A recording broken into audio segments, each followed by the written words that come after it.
Hey everyone, Chris here, and welcome to my channel. In today's video, I'm here to bring to you my April book haul. So we did slightly better in April. I am surprised too, trust me. But I finally got this number down a little bit, so this should be a bit of a quicker haul. I do have a handful of ebooks and audiobooks to run you through, so let me give you an idea of what I got there. First up, I got the audiobook of Fire and Ice. This is the 6th and final book in the first arc in the Bamboo Kingdom series. I have really enjoyed the series. It follows 3 pandas who are unaware of the other's existence because they are separated right after they are born, but there's a prophecy that brings them back together, and they have to find a way to kind of unite the Bamboo Kingdom, and they have to deal with the ramifications of that. I really enjoyed this arc. I wanted to listen to the audiobook, so I ended up, I think, finding it on sale at Libro FM and grabbing it. So very excited to have this one. Another book I got on sale through Libro FM is The Charm Offensive by Alison Cochrane. This is a romance that follows a contestant on a dating-like show who, instead of developing feelings for his potential suitors, starts to develop feelings for the host of the show. And that is obviously going to create some problems. I really enjoyed Kiss Her Once for Me by Alison Cochrane. So when I saw this one was on sale, I decided to snag it in hopes I would love this one as well. Then I got the audiobook of Fried Green Tomatoes at the Whistle Stop Cafe. I have since DNF'd this, but I wanted to listen along and I thought I was going to enjoy it. Alas, it did not work out. This was a book that was released the year I was born, and we have a couple POVs. One is of an older lady who's in like a nursing home and is talking and reminiscing about her life to the wife of someone whose mother-in-law is in this like nursing home or like care facility. And while her husband is visiting her mother-in-law, she ends up sitting with this woman, and we get the POV of the woman there. But then we go back in time to the story she's telling and get the POV of her back in the day. But we also have POVs of the woman who is visiting. And I just was not into the story. It didn't click with me. But I do have the audiobook, so if I ever want to go back and give it a second try, I have the audiobook and can do so. And then the last audiobook I got is The Adventurers and the Cursed Castle. This is the first book in the Adventures series, and this is a middle grade book that says a mysterious curse has stricken Kexley Castle for generations ever since Egyptian treasure was transported to Cornwall by a 19th century explorer. Can 4 young adventurers reveal the secrets that have been hidden for over 100 years? And it looks like we're going to follow these kids as they try to discover the mystery that was left behind. It sounded interesting, and I think I got it for like 99 cents, so I thought I would give it a shot. Then I got a couple of cozy mystery ebooks. The first is Flipped for Murder, and this is the first book in the Country Store mystery series, and it's going to take place in a small town in southern Indiana where a newcomer is cooking up a new start until a murder muddles the recipe. So we're going to follow Robbie, who is visiting her Aunt Adele and falls in love with the tiny town of Southlick, ends up seeing a sign on a rundown country store and decides to put her skills as a cook and carpenter to use. Everyone ends up showing up for the grand reopening, but the mayor's disagreeable assistant is found dead, and Robbie realizes that not all press is good press, so she's going to end up looking into things, and I thought it sounded interesting and like a kind of different start to a cozy mystery series. Then I got Murder at the Marina, which is the first book in the Molly McGee sailing mystery series. And it says a dilapidated sailboat for your anniversary. Not very romantic. A dead body on board? Even worse. It seems like Molly's husband is going to be giving her a dilapidated sailboat for their 10th anniversary. And she doesn't know anything about boats, nor does she want to. She ends up discovering somebody murdered on board and hopes that it'll convince her husband it's a bad idea. But unfortunately, he just kind of doubles down on things. And it looks like she's going to find herself drawn into the tight-knit community living at Palm Tree Marina in Coconut Cove, where she's going to uncover a crime ring dealing in stolen marine equipment, investigate an alien abduction, eat way too many chocolate bars, adopt a cat, and learn far more about sailing than she ever wanted to. And we have a Cielo to help us with this haul. Hi, Cielo. You know how she is. She loves filming. And is just glad I have not hauled any more cats. We have enough of those. So this sounds like it could be an interesting mystery, and I like that she's married. That's a little different, so I thought this one could be another fun one. Then I got The Case of the Washed Up Corpse, which is the first book in the Grave Sisters mystery series. And this one takes place in 1921. So this one has a bit of a historical twist to it. And we're going to be following 3 sisters who own the only mortuary in this town. And they're all very different. We have Eve, who takes care of the administrative and accounting side. Helena, who uses her scientific and medical knowledge for the more hands-on side of the business. And their youngest sister, Violet, who prefers parties and fun over funeral arrangements and burials. And the new DA calls them down to attend to a body of a suicide. However, it's not a suicide, it's murder. And they feel like the murder is the police's business, but the DA asks for their help due to their knowledge of the town. So it looks like they're going to check things out, maybe get involved due to their knowledge at the behest of this DA. I like historical mysteries, so this one also looked like fun. And then the last ebook I got is Community Witch by Ash Kreider. This follows Aspen, who is a non-binary aspiring community witch and failed witchfluencer living in downtown Toronto.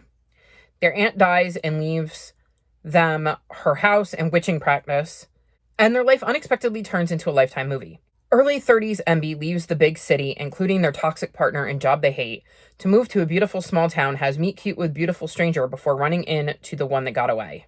But can they navigate the hard work of building healthy relationships while juggling their responsibilities as town witch? Or will the trauma of their ex's emotional abuse ruin the best thing that's ever happened to them?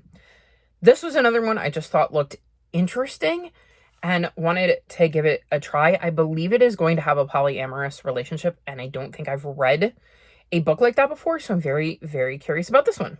And those are all the ebooks and the audiobooks that I hauled. So let's dive into the physical ones, and this is a much smaller stack, so this should go pretty quickly. First, I got The Night Compass by Amanda Foody. This is book 4 in the Wilder Lore series, and I honestly cannot tell you what book 1 is about anymore.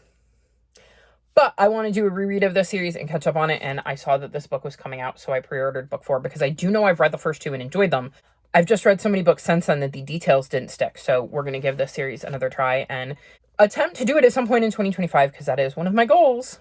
Then I got The Good Neighbor, The Life and Work of Fred Rogers. This is a biography about, well, Fred Rogers, and I grew up watching Mr. Rogers' Neighborhood. I've heard amazing things about him as an adult. I read the Who HQ book about him and was even more interested.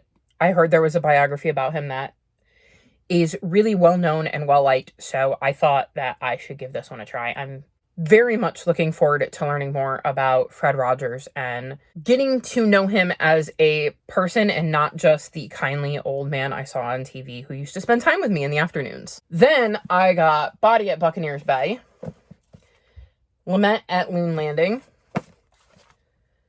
Death at the Deep Dive, and Corpse at Captain Seat, which are books 5 through 8 of the Secrets in Scrabble series. So I hauled the first 4 earlier this year. I've read the first 3 and really, really enjoyed them. They follow Ellery, who moves to this little town called Pirates Cove after inheriting a failing bookstore and a falling down mansion from his great aunt, and he ends up investigating crimes. I've really enjoyed the 3 I've read and decided that I was just going to continue the series. I will say it is very annoying that books 6, 7, and 8 are this tall and book 5 is not. So that'll bug me because it makes me wonder if I ordered physical copies of the first 4, which they would match. One of the downsides of shopping online is that you can't see it before you buy it. So that kind of stinks, but at least I have copies and I can read it physically instead of having to read ebooks. So looking forward to checking these out. Then I got X Marks the Spot, An Adventurous History of Archaeology. And this is a nonfiction book that is going to look, I believe, at 8. I want to say different stories. Yes, 8. And we're going to get to see some archaeological digs. It says ancient shipwrecks and crystal seas, mythical princesses preserved in ice, and astonishing lost rituals. This is the story of archaeology. I love a good nonfiction as a kid. There was a period of time I wanted to be an archaeologist, so I'm very much looking forward to this one. And it fulfills my X prompt for my A to Z challenge. So also very handy to have a copy of this. Then I got Lay and the Invisible Island, and this is the second book in this series. This has Hawaiian myths and legends, and I remember really enjoying the first book and deciding that I was going to continue on with the series. So I look forward to at some point getting to pick this up and reading about some more Hawaiian myths and expanding my knowledge of Hawaiian culture. Then I got Chronicles of Weatherly, The Age of Enchantment by Anna James. And it's got some pretty blue sprayed edges, and I know nothing about this. I just know it's written by Anna James, and she wrote the Pages & Co. series, which I absolutely loved. And I saw she had a new series out, so I decided I was going to start reading it. I didn't need to know anything more than that. I just know I really enjoyed the one series from her, and I'm hoping that the trend continues with this one. Then I got another nonfiction with The Last Days of the Dinosaurs, An Asteroid Extinction in the Beginning of Our World by Riley Black. 1, I love dinosaurs. 2, I love learning. And 3, I read another book by Riley Black earlier this year and really enjoyed the way they write their stories. So I decided that I was going to see if I could find any more of their books, and I found this one. I am quite looking forward to diving into another dinosaur book and getting to experience Riley's writing all over again, because if it is as engaging as the other book I read by them, I'm going to absolutely adore this. You're going to be surprised to hear this, but we're actually almost done. Then I got Just Beyond the Very, Very Far North, and this is the sequel to The Very, Very Far North. And this follows a polar bear named Dwayne and the adventures he goes on with his friends. It is adorable. I love it. It is absolutely one I can see myself rereading when I just need a nice, sweet, fluffy reread to sink myself into. And I'm very excited to be able to add this copy to my shelf so that I have both the first book and the second book for whenever I'm ready to do a reread. Then I got The Wild Robot Escapes, and this is the second book in the Wild Robot series. I gave the first book 5 stars, immediately ordered it, and ordered a copy of the second book.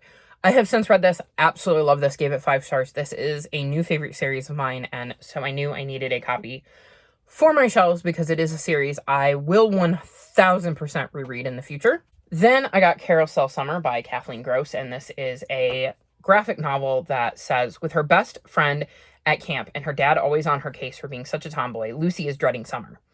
That is until the plan to revive an old carousel for Milford's 150th anniversary brings Ananis to town. I'll pop their name on the screen because I'm not sure how to pronounce that. I'm going to have to look into that. Ananis is smart, funny, and easy to talk to, and Lucy, who's used to being judged, finally feels at ease in her own skin, and she thinks she may feel something for Ananis too. Leading up to Milford's big birthday, tensions begin to rise with locals thanks to a development company trying to overrun the town. Things also come to a breaking point at home when Lucy butts heads with her dad over how she wants to express herself as a girl. Can Lucy find the courage to be true to who she is? She's got the whole summer to find out. So this sounds like it's going to be highly important. 1, it seems to have an element of a girl having a crush on another girl. But I also like the idea that this is going to challenge the stereotypes around how girls can dress and express themselves. So I think this is going to be a very interesting read and a very important read to get into middle graders' hands if it's done well. So looking forward to checking out this graphic novel. Then I grabbed Warriors, The Prophecies Begin graphic novel number 2 by Erin Hunter.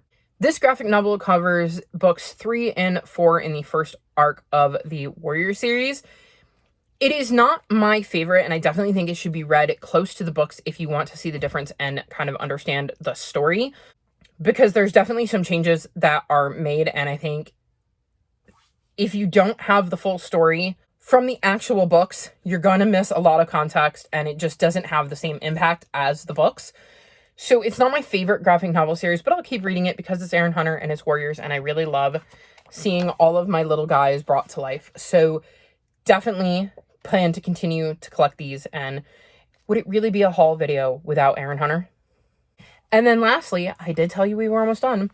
I got Fence Volume 1 and Fence Volume 4. So I have now completed my collection of Fence so that I can do my read of the series. I've actually reread Fence Volume 1 and really enjoyed it, and am looking forward to being able to continue on with Fence Volume 4. So there you have it. That is my entire April haul. Like I said, a lot better than the ones I did in the first 3 months of the year. And here's hoping that I can continue that momentum into May. Of the books I've mentioned, which one sounds most interesting to you? Let me know in the comments section below. All of my social media is linked in the description below if you'd like to come chat with me. If you've made it this far in the video, leave me emojis related to summer. Like this video and subscribe to my channel, and I'll talk to you next time. Bye!